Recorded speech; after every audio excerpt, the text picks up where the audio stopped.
जय जगन्नाथ। एही भिडियो रे आमे श्री रामलला दिव्य प्रतिमूर्ति विषय किछि रोचक तथ्य जानिबा, तेणु एही भिडियो को शेष पर्यंत निश्चय देखंतु। जनवरी 22 तारिख रे श्री रामलला दिव्य कमनीय प्रतिमूर्ति को अयोध्यार भव्य मंदिर रे प्राण प्रतिष्ठा कर जायछि। तेबे एही सुंदर प्रतिमाटी को कर्नाटकर शिल्पी अरुण जोगीराज द्वारा निर्माण कर जायछि। मूर्तिर ओजन प्राय 200 किलोग्राम। मूर्तिर उच्चता 4.24 फुट एवं मोटेई 3 फुट। एही प्रतिमूर्ति रे भगवान श्रीरामक 5 वर्षर शिशु रूप को चित्रण कर जायछि। एही सुंदर दिव्य मनमोहक कमनीय प्रतिमूर्ति कृष्णशिला रे निर्माण कर जायछि। तेणु श्री रामलला विग्रह कला रंगरे निर्मित।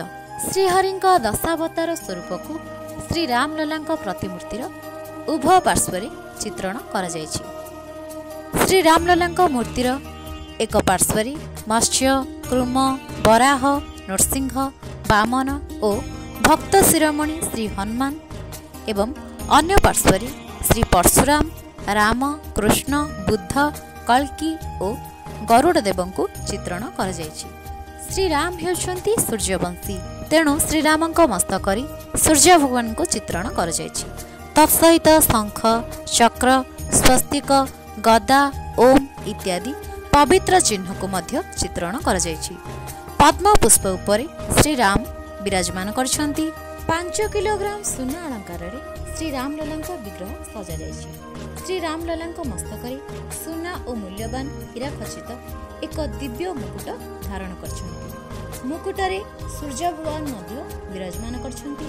श्री रामंक कपाल धारण करथिबा मंगल तिलक हीरा एवं रुबी तैयारी होइछि। श्री रामलला एक हस्तरे स्वर्ण निर्मित धनु एवं अन्य हस्तरे स्वर्ण निर्मित तीर धारण करछन्ति।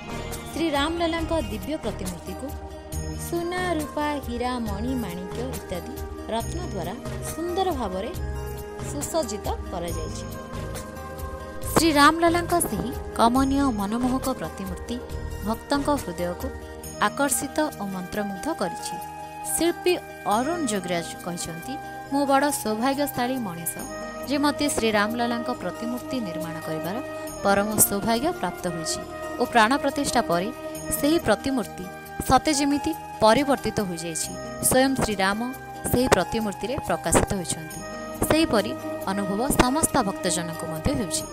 वास्तव में श्री रामलला सही कमनीय विग्रह भक्तों को मंत्रमुग्ध करी श्री रामनगरी अयोध्या को टाणी आनिछि। समग्र विश्व आज राममय होइछि।